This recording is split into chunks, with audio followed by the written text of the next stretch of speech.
നെൽവയൽ തണ്ണീർത്തട സംരക്ഷണ നിയമത്തിൽ സർക്കാർ വീണ്ടും വെള്ളം ചേർത്തു. നെൽവയൽ നികത്തിയത് ക്രമവൽക്കരിക്കാൻ സമയം നീട്ടി നൽകി സർക്കാർ ഉത്തരവിറക്കി.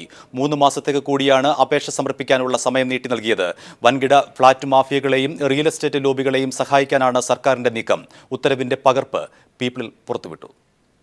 2008 മുൻപ് നികത്തപ്പെട്ട വയലുകൾ ന്യായവിലയുടെ 25% തുക ഫീസായി അടച്ചാൽ 2015 നവംബറിൽ സർക്കാർ ഉത്തരവിറക്കിയിരുന്നു. 2016 ഫെബ്രുവരി 27 വരെയായിരുന്നു ഇതിനുള്ള സമയം. നിലം രൂപാന്തരപ്പെടുത്താൻ പാടില്ലെന്ന 2014 സുപ്രീംകോടതി ഉത്തരവ് മറികടന്നാണ് സർക്കാർ നീക്കം. സുപ്രീംകോടതി ഉത്തരവ് മറികടക്കാൻ അപേക്ഷകരിൽ നിന്ന് നിലം എന്നത് രേഖകളിൽ മാറ്റാനാവില്ലെന്ന് എഴുതി വാങ്ങുകയും ചെയ്യും. അതേസമയം ഭൂമി പുരയിടത്തിന് സമാനമായി ഉപയോഗിക്കാൻ കഴിയുകയും ചെയ്യും. സർക്കാർ ഉത്തരവ് വൻകിട ഫ്ളാറ്റ് ലോബികൾക്കും ഭൂമാഫിയകൾക്കും ഒത്താശ ചെയ്തുള്ളതാണെന്ന് വ്യക്തമാവുകയാണ്. ഉത്തരവിറങ്ങി 3 മാസം പിന്നിടുമ്പോൾ ഓരോ ജില്ലയിലും 7000 മുതൽ 10000 വരെ അപേക്ഷകളാണ് കളക്ടറേറ്റുകളിൽ ലഭിച്ചിരിക്കുന്നത്. ഉത്തരവിന്റെ മറവിൽ ആയിരക്കണക്കിന് ഏക്കർ ഭൂമിയാണ് ഇപ്പോൾ നികത്തപ്പെടുകയും ചെയ്യുന്നത്. പ്രസ്തുത ഭൂമി 2008 മുൻപ് നികത്തിയതാണെന്ന പേരിൽ അപേക്ഷ നൽകി സാധൂകരിക്കാനുള്ള നീക്കവും തകൃതിയാണ്. സാധാരണ കർഷകരെ സംബന്ധിച്ച് 2008 മുൻപ് നികത്തിയ ഭൂമിയാണെങ്കിലും ന്യായവിലയുടെ 25% നൽകി ക്രമപ്പെടുത്താൻ കഴിയില്ലെന്നിരിക്കെയാണ് സർക്കാർ ഉത്തരവ് ചോദ്യചിഹ്നമാകുന്നത്. KG ദിനകർ, തിരുവനന്തപുരം. നെല്ലിയാമ്പതി കരുണ എസ്റ്റേറ്റിന്റെ കരം സ്വീകരിക്കാനുള്ള വിവാദ ഉത്തരവ് സർക്കാർ പിൻവലിക്കില്ല. ഉത്തരവിൽ അപാകതയുണ്ടോ എന്ന് AGയോട് നിയമോപദേശം തേടാൻ മുഖ്യമന്ത്രിയുടെയും റവന്യൂ മന്ത്രിയുടെയും സാന്നിധ്യത്തിൽ ചേർന്ന ഉന്നതതല യോഗം തീരുമാനിച്ചു. ഉത്തരവ് പിൻവലിക്കണമെന്ന് VM സുധീരൻ നിർദ്ദേശം തള്ളിയാണ് സർക്കാരിന്റെ തീരുമാനം. എന്നാൽ സർക്കാർ തീരുമാനം അംഗീകരിക്കില്ലെന്ന് VM സുധീരൻ വ്യക്തമാക്കി. ഇക്കാര്യം സുധീരൻ മുഖ്യമന്ത്രിയെയും റവന്യൂ മന്ത്രിയെയും അറിയിച്ചു. നെല്ലിയാമ്പതി കരുണ എസ്റ്റേറ്റിന് ഭൂനികുതി അടക്കാൻ അനുമതി നൽകുന്ന ഉത്തരവിൽ സർക്കാർ ഉറച്ചു നിൽക്കുകയാണ്. ഉത്തരവ് വിവാദമായതിനെ തുടർന്ന് മുഖ്യമന്ത്രി ഉമ്മൻചാണ്ടിയുടെയും റവന്യൂ മന്ത്രി അടൂർ പ്രകാശിന്റെയും നേതൃത്വത്തിൽ ചേർന്ന ഉന്നതതല യോഗം ഉത്തരവ് പിൻവലിക്കേണ്ടെന്ന് തീരുമാനിച്ചു. ഉത്തരവിൽ അപാകതയുണ്ടോ എന്നത് സംബന്ധിച്ച് അഡ്വക്കേറ്റ് ജനറലിനോട് നിയമോപദേശം തേടിയതായും അടൂർ പ്രകാശ് പറഞ്ഞു. ഇറക്കിയിട്ടുള്ള ഉത്തരവിൽ എന്തെങ്കിലും അവ്യക്തതയുണ്ടോ എന്ന് പരിശോധിക്കുന്നതിന് വേണ്ടി AGയുടെ ഒപ്പീനിയൻ വാങ്ങിക്കൊണ്ട് അടുത്ത ക്യാബിനറ്റിൽ ഇതെന്ത് വേണം എന്നതിനെക്കുറിച്ച് തീരുമാനിക്കുന്നതാണ്. റിപ്പോർട്ടുകളെല്ലാം പരിശോധന നടത്തും. ആ റിപ്പോർട്ട് ശരിയോ തെറ്റോ എന്ന് ഗവൺമെൻറ്റാണ് തീരുമാനിക്കേണ്ടത്. അതല്ലാതെ ഒരു കളക്ടർ റിപ്പോർട്ട് തന്നാൽ അപ്പാടെ സ്വീകരിക്കണം എന്ന നിബന്ധനകളില്ല.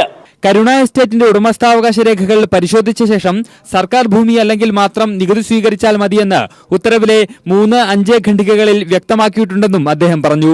ഉത്തരവ് പിൻവലിക്കണമെന്ന KPCC അധ്യക്ഷൻ VM സുധീരന്റെ നിർദ്ദേശം തള്ളിയാണ് നികുതി സ്വീകരിക്കാമെന്ന നിലപാടുമായി സർക്കാർ മുന്നോട്ടു പോകുന്നത്. ഇതിനെതിരെ സുധീരൻ വീണ്ടും രംഗത്തെത്തി. ഉന്നതതല യോഗത്തിലെ തീരുമാനം തൃപ്തികരമല്ലെന്ന് പ്രസ്താവനയിൽ വ്യക്തമാക്കിയ സുധീരൻ ഇക്കാര്യം മുഖ്യമന്ത്രിയെയും റവന്യൂ മന്ത്രിയെയും അറിയിച്ചു. 2014 എസ്റ്റേറ്റ് സർക്കാർ ഭൂമിയാണെന്നും അത് തിരിച്ചുപിടിക്കണമെന്നും റവന്യൂ വകുപ്പ് റിപ്പോർട്ട് നൽകിയിരുന്നു. ഇതിനെതിരെ പോപ്സ് ഗ്രൂപ്പ് നൽകിയ ഹർജി ഹൈക്കോടതിയുടെ പരിഗണനയിലാണ്. ഈ സാഹചര്യത്തിലും നികുതി സ്വീകരിക്കാനുള്ള ഉത്തരവിൽ സർക്കാർ ഉറച്ചുനിൽക്കുന്നത് സർക്കാരും KPCCയും തമ്മിലുള്ള ശീതയുദ്ധത്തിന് ആക്കം കൂട്ടും. News bureau, Thiruvananthapuram. ഇരിക്കൂറിൽ വീണ്ടും മത്സരിക്കാനുള്ള KC ജോസഫിന്റെ തീരുമാനത്തിനെതിരെ പ്രതിഷേധം ശക്തമാകുന്നു. ഇന്ന് മണ്ഡലത്തിന്റെ വിവിധ ഭാഗങ്ങളിൽ ജോസഫിനെതിരെ പോസ്റ്ററുകൾ പതിച്ചിരുന്നു. കോൺഗ്രസ് പ്രവർത്തകരാണ് പ്രചരണം നടത്തുന്നത്. കഴിഞ്ഞ ദിവസവും പോസ്റ്റർ പ്രചരണം നടത്തിയിരുന്നു. ജോസഫിന്റെ കോലം കത്തിക്കുകയും ചെയ്തു. PC ജോർജിനെ അയോഗ്യനാക്കിയ സ്പീക്കറുടെ നടപടി ഹൈക്കോടതി റദ്ദാക്കി. ജോർജിന്റെ രാജിക്കാര്യത്തിൽ നിയമാനുസൃത നടപടി സ്വീകരിക്കണമെന്നും ഹൈക്കോടതി വ്യക്തമാക്കി. അതേസമയം ഹൈക്കോടതി വിധിയുടെ പശ്ചാത്തലത്തിൽ താനിപ്പോൾ MLA ആണെന്ന് PC ജോർജ് പറഞ്ഞു. നിയമസഭാ സെക്രട്ടറിയെ പുറത്താക്കണമെന്നും സ്പീക്കർ രാജിവെക്കണമെന്നും PC ജോർജ് പീപ്പിൾ TVയോട് പറഞ്ഞു. നിയമസഭാ സാമാജികൻ രാജിക്കത്ത് സമർപ്പിച്ചാൽ പിന്നീട് കൂറുമാറ്റ നിരോധന നിയമപ്രകാരം സ്പീക്കർക്ക് നടപടി സ്വീകരിക്കാൻ അധികാരമില്ലെന്ന് വ്യക്തമാക്കിയാണ് കോടതി ഉത്തരവ് പുറപ്പെടുവിച്ചത്. അയോഗ്യനാക്കിയ നടപടി ചോദ്യം ചെയ്ത് PC ജോർജ് സമർപ്പിച്ച ഹർജിയിലാണ് ജസ്റ്റിസ് C ചിദംബരേഷിന്റെ ഉത്തരവ്. സ്പീക്കറുടെ നടപടി തന്റെ രാഷ്ട്രീയ ഭാവിക്ക് കളങ്കം ചാർത്തുന്നതാണെന്ന് വാദത്തിനിടെ ജോർജ് ചൂണ്ടിക്കാട്ടിയിരുന്നു. ഈ സാഹചര്യത്തിലാണ് ജോർജിനെ അയോഗ്യനാക്കിയ നടപടി ഹൈക്കോടതി റദ്ദാക്കിയത്. ജോർജിന്റെ ഭാഗം കേൾക്കാതെയുള്ള സ്പീക്കറുടെ നടപടി അനുചിതവും അനാവസ്യത്തിലുമുള്ളതാണെന്ന് കോടതി വ്യക്തമാക്കി. അതിനിടെ ഉമ്മൻചാണ്ടിയും KM മാണിയും നൽകിയ നിർദ്ദേശപ്രകാരമുള്ള സ്പീക്കറുടെ ഏകപക്ഷീയമായ നടപടിക്കേറ്റ തിരിച്ചടിയാണ് കോടതി ഉത്തരവെന്ന് PC ജോർജ് പ്രതികരിച്ചു. ഉത്തരവിന്റെ പശ്ചാത്തലത്തിൽ സ്പീക്കർ സ്ഥാനം ഒഴിയണമെന്നും അദ്ദേഹം ആവശ്യപ്പെട്ടു. ഞാൻ രാജിക്കത്ത് കൊടുത്തതാണ്. ആ രാജിക്കത്ത് സ്വീകരിക്കേണ്ട നിയമം അനുസരിച്ച് സ്വീകരിച്ചേ മതിയാവും. അത് സ്വീകരിച്ചോ ഇല്ലയോ എന്ന് എന്നോട് പറഞ്ഞില്ല.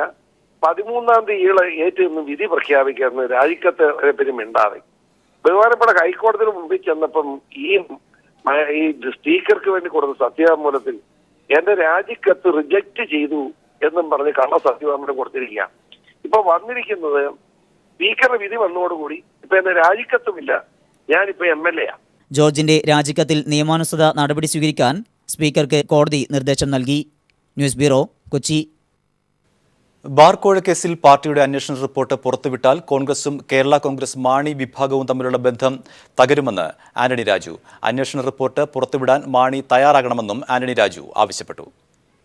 ഗൂഢാലോചന റിപ്പോർട്ട് പുറത്തുവന്നാൽ കേരള കോൺഗ്രസ് മാണി ഗ്രൂപ്പ് ബന്ധം വഷളാകുമെന്നും UDF ശിഥിലമാകുമെന്നും ശ്രീ മാണിക്കും കൂട്ടർക്കും ബോധ്യമുള്ളതുകൊണ്ട് മാത്രമാണ് ശ്രീ KM മാണി അദ്ദേഹത്തിൻ്റെ കയ്യിലുള്ള റിപ്പോർട്ട് പുറത്തുവിടാത്തത്.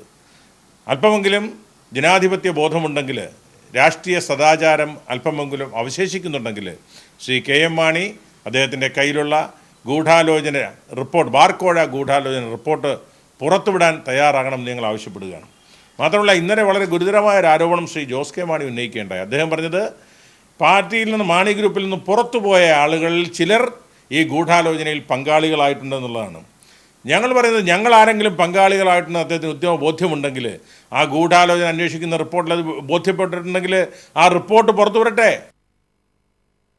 തടഞ്ഞ സംഭവത്തിൽ ES ബിജിമോൾ MLAയെ അറസ്റ്റ് ചെയ്യേണ്ടതില്ലെന്ന പോലീസ് റിപ്പോർട്ട് ഹൈക്കോടതി തള്ളി. ചോദ്യം ചെയ്ത ശേഷം ബിജിമോളെ വിട്ടയച്ച നടപടി ശരിയായില്ലെന്ന് കോടതി പറഞ്ഞു. സെഷൻസ് കോടതിയിൽ വിചാരണ ചെയ്യേണ്ട കുറ്റാരോപണമാണ് ഉയർന്നത്. ഈ സാഹചര്യത്തിൽ വീഴ്ച വരുത്തിയ ഉദ്യോഗസ്ഥർക്കെതിരെ നടപടി സ്വീകരിക്കണമെന്ന് കോടതി DGPയോട് നിർദ്ദേശിച്ചു. രാജ്യത്ത് സംവരണം അട്ടിമറിക്കാനുള്ള ആസൂത്രിത നീക്കത്തിന്റെ ഭാഗമാണ് RSSന്റെ പുതിയ പ്രഖ്യാപനമെന്ന് പിണറായി വിജയൻ. സംവരണം പുനഃപരിശോധിക്കാൻ RSS കേന്ദ്ര സർക്കാരിനോട് ആവശ്യപ്പെട്ടത് ആ സംഘടനയുടെ സംവരണ നയത്തിന്റെ തുടർച്ചയാണ്. സംവരണം ഇല്ലാതാക്കി ദളിത് പിന്നോക്ക വിഭാഗങ്ങൾക്കുള്ള പരിമിതമായ അവസരം തട്ടിയെടുക്കാനുള്ള നീക്കത്തിന്റെ ഭാഗമാണ് ഇപ്പോഴുള്ളത്. നിലവിലുള്ള സംവരണം നിലനിർത്തുകയും മുന്നോക്ക വിഭാഗങ്ങളിലെ ഏറ്റവും പിന്നോക്കം നിൽക്കുന്നവർക്ക് കൂടി നിശ്ചിത ശതമാനം സംവരണം ഉറപ്പാക്കാൻ ഭരണഘടന ഭേദഗതി ചെയ്യുകയും വേണമെന്നും പിണറായി വിജയൻ ആവശ്യപ്പെട്ടു. വിജയ് മല്യയ്ക്ക് പിന്തുണയുമായി വീണ്ടും കേന്ദ്ര സർക്കാർ. സുപ്രീം കോടതി മുൻപാകെ വിജയ് മല്യ നേരിട്ട് ഹാജരാകേണ്ടതില്ലെന്ന് അറ്റോർണി ജനറൽ വ്യക്തമാക്കി. മല്യയ്ക്ക് വേണ്ടി അഭിഭാഷകൻ ഹാജരായാൽ മതിയെന്നും AG വ്യക്തമാക്കി. എൻഫോഴ്സ്മെന്റ് ഡയറക്ടറേറ്റ് കിങ്ഫിഷർ മുൻ മുഖ്യ സാമ്പത്തിക തലവനെ ചോദ്യം ചെയ്തു. അതേസമയം മല്യയ്ക്കെതിരായ ഹൈദരാബാദ് കോടതിയുടെ അറസ്റ്റ് വാറണ്ട് റദ്ദാക്കണമെന്നാവശ്യപ്പെട്ട് അഭിഭാഷകൻ ഹൈക്കോടതിയെ സമീപിക്കും. കോടി രൂപ വായ്പാ കുടിശ്ശിക വരുത്തിയ വിജയ് മല്യ സുപ്രീം കോടതി മുമ്പാകെ നേരിട്ട് ഹാജരാകേണ്ടതില്ലെന്നാണ് അറ്റോർണി ജനറൽ വ്യക്തമാക്കിയത്. ലണ്ടനിലെ ഇന്ത്യൻ ഹൈക്കമ്മീഷണർ മുഖാന്തരവും രാജ്യസഭാ MP ഔദ്യോഗിക മെയിൽ വഴിയും മല്യയ്ക്ക് സുപ്രീം കോടതി നോട്ടീസ് അയച്ചിരുന്നു. എന്നാൽ ഇത് സാധാരണ നടപടിക്രമമാണെന്നും മല്യയ്ക്ക് പകരം കോടതിയിൽ അഭിഭാഷകൻ ഹാജരായാൽ മതിയെന്നും മുകുൾ റോത്തക്കി വ്യക്തമാക്കി. അതേസമയം മല്യയ്ക്കെതിരെ ജാമ്യമില്ലാ അറസ്റ്റ് വാറണ്ട് പുറപ്പെടുവിച്ച ഹൈദരാബാദ് കോടതി നടപടിക്കെതിരെ മല്യയുടെ അഭിഭാഷകൻ ഹൈക്കോടതിയെ സമീപിക്കാനുള്ള നടപടി തുടങ്ങി. ഇന്ത്യയിലേക്ക് മല്യ ഇപ്പോൾ മടങ്ങിയെത്തേണ്ട സാഹചര്യമില്ലെന്നും അഭിഭാഷകൻ G അശോക് റെഡ്ഡി വ്യക്തമാക്കി. ഹൈദരാബാദ് ഇന്റർനാഷണൽ എയർപോർട്ടിനെ വണ്ടിച്ചെക്ക് നൽകി കബളിപ്പിച്ച കേസിലാണ് 13-നകം മല്യയെ ഹാജരാക്കാൻ പോലീസിനോട് കോടതി നിർദ്ദേശിച്ചിരുന്നത്. കിങ്ഫിഷർ സാമ്പത്തിക ഇടപാടുകൾ പരിശോധിക്കുന്ന എൻഫോഴ്സ്മെന്റ് ഡയറക്ടറേറ്റ് മുഖ്യ സാമ്പത്തിക തലവൻ A രഘുനാഥിനെ ചോദ്യം ചെയ്തു. സുപ്രധാനമായ ചില രേഖകളും എൻഫോഴ്സ്മെന്റ് പിടിച്ചെടുത്തതായാണ് സൂചന. News bureau, Delhi.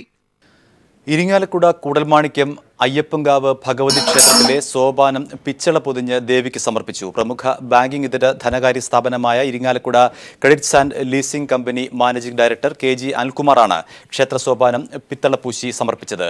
ക്ഷേത്രോത്സവത്തിന്റെ ഭാഗമായുള്ള താലപ്പൊലി മഹോത്സവം ഇന്ന് നടക്കും. കേരളത്തിലെ മാതൃകാ കർഷകർക്കായി കൈരളി പീപ്പിൾ TV ഏർപ്പെടുത്തിയ കതിർ അവാർഡുകൾ ഇന്ന് വിതരണം ചെയ്യും. വൈകിട്ട് 5:30 കൊച്ചിയിലെ അവന്യൂ സെന്ററിൽ നടക്കുന്ന ചടങ്ങിൽ മലയാളത്തിന്റെ മഹാനടനും മലയാളം കമ്മ്യൂണിക്കേഷൻസ് ചെയർമാനുമായ മമ്മൂട്ടിയാണ് പുരസ്കാരങ്ങൾ സമ്മാനിക്കുക.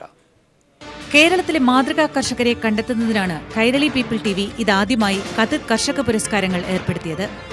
കർഷകരിൽ നിന്നും വിവിധ സംഘടനകളിൽ നിന്നും ലഭിച്ച അപേക്ഷകൾ പരിഗണിച്ച ജൂറി മികച്ച ജൈവ കർഷകനായി തൃശൂർ അഷ്ടമിച്ചിറ സ്വദേശി ജോസഫ് പള്ളനെയും, മികച്ച കൃഷിക്കാരിയായി ആലപ്പുഴ ഭരണിക്കാവ് സ്വദേശി രജനി ജയദേവിനെയും, മികച്ച പരീക്ഷണാത്മക കർഷകനായി തൃശൂർ മാള സ്വദേശി PT ആന്റണിയെയും തെരഞ്ഞെടുത്തു. കേരള കാർഷിക സർവകലാശാല മുൻ VC ഡോക്ടർ KR വിശ്വംഭരൻ, കാർഷിക വിദഗ്ധൻ ഡോക്ടർ P അഹമ്മദ്, കൈരളി TVയിലെ ജനപ്രിയ പരിപാടി ഭൂമിഗീതത്തിന്റെ അവതാരകനും കർഷകനുമായ PA സിദ്ധാർത്ഥ മേനോൻ എന്നിവരായിരുന്നു ജൂറി അംഗങ്ങൾ. ഇന്ന് വൈകിട്ട് 5:30 കൊച്ചി പനമ്പള്ളി നഗറിലെ അവന്യൂ സെന്ററിൽ നടക്കുന്ന ചടങ്ങിൽ മലയാളത്തിന്റെ മഹാനടനും മലയാളം കമ്മ്യൂണിക്കേഷൻസ് ചെയർമാനുമായ മമ്മൂട്ടി അവാർഡുകൾ വിതരണം ചെയ്യും. ചലച്ചിത്ര താരം Salimkumar, KV Thomas MP, CPM ജില്ലാ secretary P Rajeev, Kairali TV MD John Brittas തുടങ്ങിയവർ ചടങ്ങിൽ സംബന്ധിക്കും. News desk.